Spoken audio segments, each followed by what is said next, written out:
Ça y est, le meilleur recueil de punchline est sorti.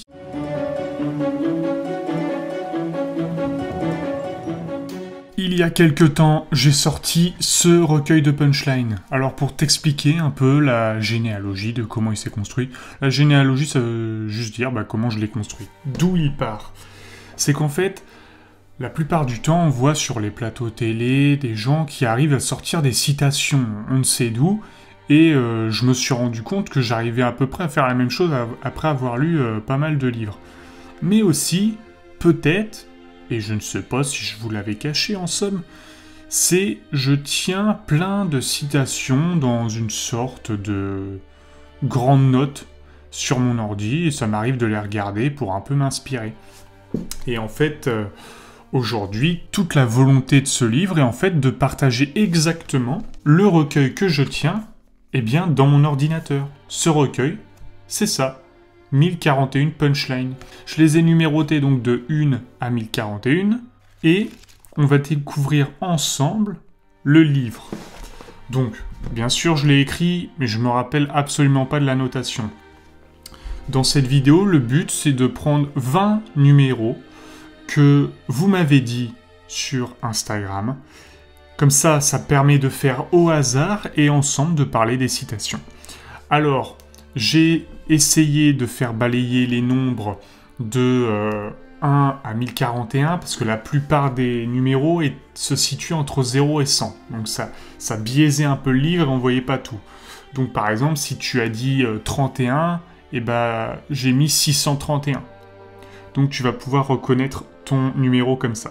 En somme, on va découvrir maintenant quels étaient les numéros et je vais essayer de faire en sorte de prendre à chaque fois moins d'1 minute par citation, ce qui fait que la vidéo devrait faire une vingtaine de minutes, ce qui est assez conséquent.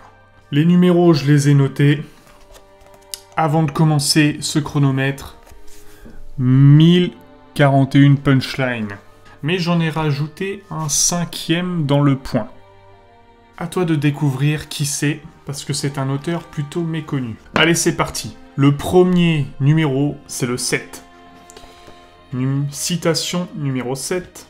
Et je vais essayer de ne pas couper les passages pour que tu vois exactement comment je réagis à chaque citation. Et aussi, parce que je vois le nom des auteurs, par aspect marketing, à chaque fois je ne te dirai pas l'auteur, comme ça tu vas pouvoir juger pleinement de la citation. Et si tu veux savoir l'auteur, il te suffit d'avoir le livre, tout simplement. Première citation. Il y a la même différence entre les savants et les ignorants qu'entre les vivants et les morts. À travers cette citation, c'était tout simplement pour te filer le message que celui qui arrête de vouloir s'adapter est en plein déclin. Celui qui cesse de vouloir apprendre, cesse de vouloir vivre. Tout simplement. Prochaine citation. 98. Bourrez les gens de données incombustibles, gorgez-les de faits, qu'ils se sentent gavés, mais absolument brillants côté information. Ils auront l'impression de penser, ils auront le sentiment du mouvement tout en faisant du surplace. Putain, elle est incroyable cette citation, parce que je suis complètement d'accord, et pour avoir fait des statistiques, les statistiques, tu te rends bien compte que tu peux les tourner à ton avantage sous n'importe quel angle. Les chiffres, c'est pareil, parce que tant que tu n'expliques pas exactement le périmètre ou les personnes qui ont été interrogées, tu peux faire dire aux chiffres n'importe quoi. Et j'ai pu voir, entre guillemets, les coulisses, et c'est totalement vrai. Et c'est incroyable, cette époque où les gens, croyant regarder les JT et BFM, se sentent informés alors qu'ils ne font que regarder les Feux de l'amour, en gros. Sauf que ils n'ont pas 60 ans, ils ont 40 ans, et ils se croient dans la mouvance des mœurs. Pas du tout. Tu fais que de te gaver de trucs totalement stériles. 117. Alors là, ça doit être une personne qui m'a dit 17, mais du coup, par exemple, j'ai mis le nombre de la centaine. Je suis allé au chiottes et j'ai lâché une belle merde biéreuse. Puis je suis allé au lit, branlette et dodo. Là, tout simplement, c'est pour te montrer à quel point la littérature, entre guillemets, peut être moderne. Un peu écrite comme un texto. Et qu'elle est abordable à tout le monde. Ce n'est pas seulement un truc pour les pédants et ceux qui se la pètent de connaître beaucoup de choses. On peut vraiment se marrer en lisant. C'est pas une blague. Avec Nietzsche, c'est exactement ce qui s'est passé pour moi en tout cas. Ah, je suis tenté du coup. Je vais te dire une citation de Nietzsche qui m'a fait marrer il y a pas longtemps, pourvu que j'ai la capture d'écran. Comment il arrive à me faire rire. Dans Ecce Homo, Nietzsche, il écrit « Vous me vénérez, mais qu'adviendra-t-il si votre respect croule un jour? Prenez garde qu'une statue vous écrase. » Ça veut tout simplement dire que, dans ton esprit, si tu l'ériges en idole, et qu'un jour, tu dépasses, on va dire, le maître, et que tu ne le considères plus comme avant, cette idole que tu auras érigée va s'effondrer sur toi. Voilà, c'est ça qui est drôle, c'est tellement prétentieux, tu vois, que ça en devient absurde, et moi je trouve ça très drôle. Je sais pas comment ça rend en vidéo, c'est ça le problème. Si j'avais quelqu'un en face de moi, ce serait plus simple. Bref, 169. Oh putain, elle va être glauque celle-là. Où fleurit mieux le suicide que dans un sourire? Tu as pu le voir à travers toute cette sensibilisation, harcèlement et tout le tintouin, le fait d'être un peu mal dans sa peau. Et on a pu voir que ce n'est pas parce que les gens sourient qu'ils sont bien dans leur peau. Quel raccourci incroyable. Parce que, pour ma part, ça c'est ma pensée, je ne sais pas si on peut la dire objective, mais les gens qui sont réellement malheureux profitent de n'importe quel instant de répit pour sourire. Et donc toi, faisant partie de cet instant de répit, tu crois les voir sourire alors qu'ils ne sont que dans un moment de pause. Et la tristesse va bientôt reprendre. 206. Si vous voulez qu'une chose soit bien faite, demandez à une personne débordée, les autres n'ont pas le temps. Cette phrase est aussi incroyable car elle te permet de mieux comprendre la productivité. C'est-à-dire que les gens débordés, s'ils sont débordés, c'est qu'ils ont des choses à faire, c'est qu'ils concrétisent, c'est qu'ils s'organisent. Les autres, les non organisés, ceux qui te diront à la dernière minute qu'ils peuvent pas aller à telle soirée parce qu'ils sont occupés machin, c'est ceux en fait qui ne font rien. Un peu comme ceux qui vont te dire « Voilà, je vais écrire un livre, je vais faire des vidéos, machin, je vais faire du sport, je vais faire. » Et à la fin, ils ne font rien. Donc oui, il vaut mieux demander à une personne qui fait beaucoup de choses de nous faire quelque chose, plutôt qu'une personne qui n'en fait aucune, d'en faire une. On a un taux de concrétisation pour la première, bien plus évidente que pour la deuxième. Citation numéro 6, 220.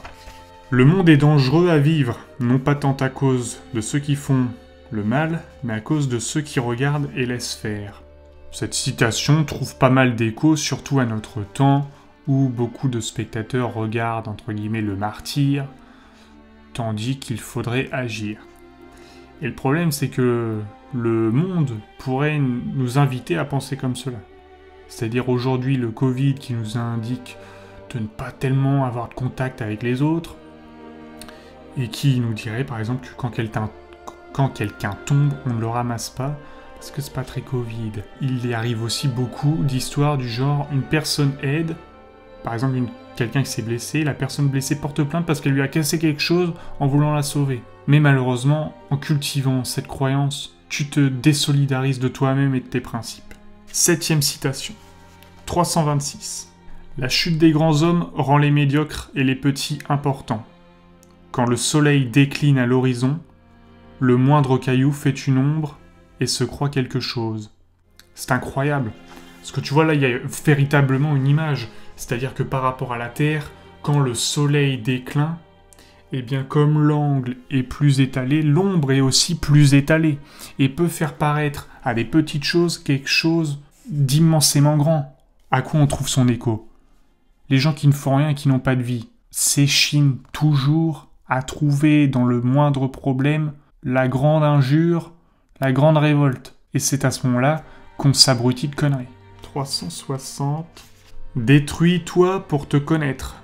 Construis-toi pour te surprendre. L'important n'est pas d'être, mais de devenir. On pourrait deviner que c'est la personne que j'adore qui a écrit ça. Mais non, ça n'est pas le cas. Toujours dans l'aspect que se contenter d'être, c'est ne pas s'autoriser à de l'avenir. Si on veut devenir, si on est obnubilé par le fait de devenir, on comprend qu'on va découvrir des qualités et des défauts. Un peu comme quand tu t'enregistres et que tu entends ta voix. Selon le timbre, selon, on va dire, ta puissance vocale, il y a des sons qui vont être interdits et d'autres que tu vas pouvoir faire avec plus de facilité. C'est dans l'aspect de comprendre qu'est-ce qui te va et qu'est-ce qui ne va pas. Et de devenir ce que tu es. Mais pour le coup, ça fait un peu référence à une autre citation. 9e citation, 421. Je me demande pourquoi cette personne a dit 421. Putain, elle est brillante, cette phrase. Les visites font toujours plaisir. Si ce n'est en arrivant, c'est du moins en partant. C'est un peu de positivisme, d'optimisme un peu à la con, mais n'empêche, c'est assez drôle comment c'est tourné. C'est-à-dire que tu peux te réjouir d'une chose dans n'importe quelle situation. Si ça te fait chier que les gens viennent te voir, alors tu ne prends pas du plaisir quand elles arrivent, tu en prends quand elles partent. Et ça, cette phrase, tu peux l'adapter à plein de situations où tu trouverais ça désagréable. Car si tu détestes que ça t'arrive, alors tu adores le fait qu'elles partent, ces situations. 11e citation, 515. Le difficile n'est pas de monter, mais de monter en restant soi. Mais encore, là, on peut admettre un petit bémol. C'est que le fait de monter nous fait voir d'autres facettes de nous-mêmes. Mais toute l'épreuve, c'est de rester fidèle à ce qui nous a aidés à monter. Parce que quand tu vas monter, tu vas découvrir d'autres facettes de toi-même, mais ce qui t'a amené à monter, c'était des choses que tu connaissais avant, et dont il faut rester fidèle même en montant. Après, tu vois, ça c'est mes interprétations, mais il faut surtout pas te freiner, et toi aussi, on va dire, méditer dessus. 12e citation, 596. Je crois que l'imagination humaine n'a rien inventé qui ne soit vrai, dans ce monde ou dans les autres. Pour le coup, je partage entièrement. Parce que comme l'avait dit Protagoras, putain c'est quoi déjà? Toutes les choses ont la mesure humaine, un truc comme ça. En gros, toutes les entités du monde ne sont vues que par anthropomorphisme. Et j'ai découvert en plus véritablement la signification de ce mot. C'est-à-dire que par exemple, on voit dans un animal qui sourit, une sympathie, un quelconque bonheur, alors que les animaux qui semblent s'amuser ou sourire, parfois vivent actuellement un malheur. Et donc, l'imagination humaine est forcément biaisée du point où elle regarde. C'est-à-dire que c'est bateau, hein. Mais ce qui est bien pour un homme n'est pas forcément bien pour un dauphin, par exemple. Ou pour une araignée. 13e citation, 13, et comme par hasard, le chiffre qui a été sorti le plus de fois, le 666. 13 et 666, bordel de merde, faut prier ce soir. Un mot n'est pas le même dans un écrivain et dans un autre. L'un se l'arrache du ventre, l'autre le tire de la poche de son par-dessus. C'est une citation que j'ai pas tellement méditée, mais qui mérite réflexion. Parce que c'est vrai que dans une phrase écrite, quand bien même ça peut être la même, l'effort qu'il a fallu pour l'écrire n'est pas le même d'un écrivain ou d'un autre. J'aime bien, parce que ça me fait penser par exemple à Martin Eden, qui lui a fallu certainement beaucoup plus d'efforts pour écrire un livre potable que celui qui est né dans une famille bourgeoise par exemple, et qui était familier à côtoyer de la littérature toute sa vie. 14e citation, 737. Pour diminuer nos douleurs, nous avons créé des addictions aux drogues légales. Je pense que là on sent que la citation est un peu plus moderne, parce que le temps que les drogues soient devenues illégales, ça a pris un peu du temps quand même. Ce que doit entendre l'auteur par drogue légale, c'est tout ce qui est sucre, abrutissement télévisuel, toutes ces drogues qui, si elles ne sont pas cadrées, deviennent un trou sans fin. C'est pour ça aussi que ça peut t'apprendre à te discipliner. 15e citation, 777. Les plus belles choses de ce monde sont les plus inutiles, par exemple les pans et les lys. Ne verrons-nous la beauté que dans ce qui nous semble inoffensif, ou alors terrible, mais pas ce qui est à notre égal. J'ai pas assez médité dessus pour avoir une interprétation, on va dire, qui ait quelconque valeur. 16e citation, 808. Je sais pas trop ce que je veux dire par là, mais c'est pourtant bien ce que je veux dire. Bon si tu me connais un peu, voilà, ça c'est une écriture de gamin, j'adore. C'est incroyable, on dirait que c'est écrit sur un journal intime, c'est pépite quoi. C'est incroyable d'écrire ça. 17e citation, 879. Je les découvre en même temps que je te les lis. Le pire des sorts n'est pas de mourir, c'est lorsqu'on veut mourir de ne pouvoir y arriver. Il y a eu plein de citations du style Oscar Wilde, peu de gens vivent, beaucoup de gens se contentent d'exister, ou encore des citations du style ma peur n'est pas de mourir, c'est de ne plus vivre. Toutes ces choses-là qui disent bien que l'intensité d'une vie ne se fait pas qu'à sa vitalité. Pour te dire, j'avais écrit dans une phrase qui a beaucoup plu dans le début de mon gros roman, là, L'œil de la forêt, j'ai écrit « Le temps est une devise dont on fixe soi-même la cotation. Plus on y met de vie, et plus elle prend de valeur. » Voilà, j'ai dû écrire un truc comme ça, et ça avait pas mal plu quand je l'avais écrit sur Internet. 18e, 920. Il va en rester 3 dont celle-là. Quand il est urgent, c'est déjà trop tard. Totalement vrai. Prenons un exemple de quand tu as soif. Quand tu as soif, il est déjà trop tard. Il aurait fallu boire avant. Quand c'est urgent de sauver quelqu'un, c'est qu'elle est déjà en danger. Et souvent, par, comment on peut dire, ce vice de l'homme à tout vouloir faire au dernier moment, je sais pas pourquoi, par quelconque défi, ou tout simplement parce qu'il croit que le perfectionnisme, c'est juste d'attendre le dernier moment, et bah tout simplement, il s'égare. 999. Quand on meurt, mais quand on vit, on ne vit pas forcément.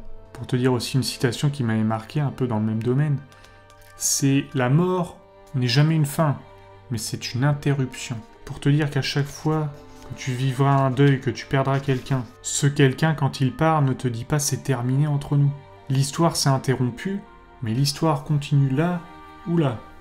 Dernière citation, « Les sanglots d'un homme ont des sécheresses navrantes ». Pour te dire à quel point les tristesses dessèchent tellement l'âme qu'elles leur pompent parfois toute leur vitalité et qu'ils ne trouvent plus de raison à vivre.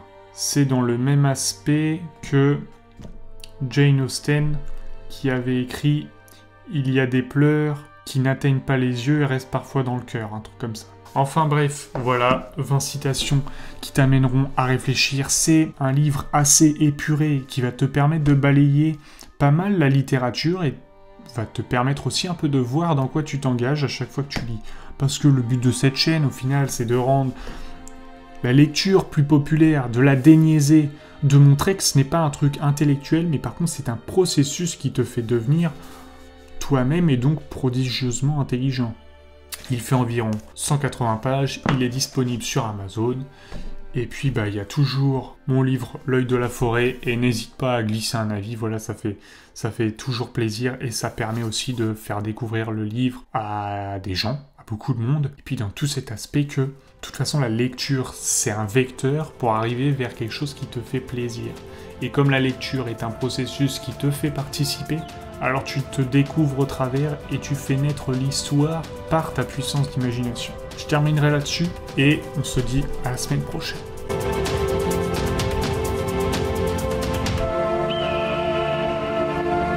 Si tu veux reprendre goût à lire, rejoins XLR pour décupler ta puissance d'apprentissage.